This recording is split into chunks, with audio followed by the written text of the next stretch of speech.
You ever wake up and for a solid 5 seconds forget who you are, what day it is, and why your dog is staring at you like you're late for something? Identity crisis before coffee. I think it happens to the best of us. Now, yesterday we saw how Jesus meets us in the wilderness, the well, and the water. He names us, He fills us, He calls us. In Mark chapter 1, we read in verse 11, "You are my son, whom I love. With you I am well pleased." That's God talking to Jesus. Now, before Jesus faces the wilderness, the critics, the crowd, or even the cross, what He does is He hears the Father's voice. Not a voice of pressure, not a voice of performance, a voice of identity. And this same voice is speaking over you today.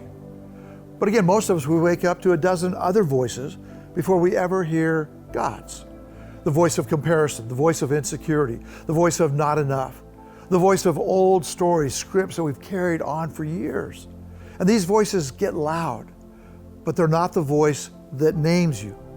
Listen to 1 John chapter 3, verse 1. "See what great love the Father has lavished on us, that we should be called children of God." And that is what we are. So the Father's voice is the one that carries you and me through the wilderness, satisfies us at the well, calls us by the water. But as we learned in our Unmuted series, if you and I don't intentionally tune into His voice, the other voices, they just win by default. So I'm going to ask you, would you just take 2 minutes today, just 2, and would you pray this simple prayer out loud? Father, speak over me again. Remind me who I am. Silence every voice that isn't yours.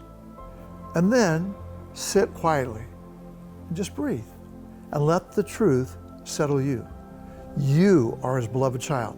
You are loved. You are chosen. You are His. Less noise, more God. Have a great day.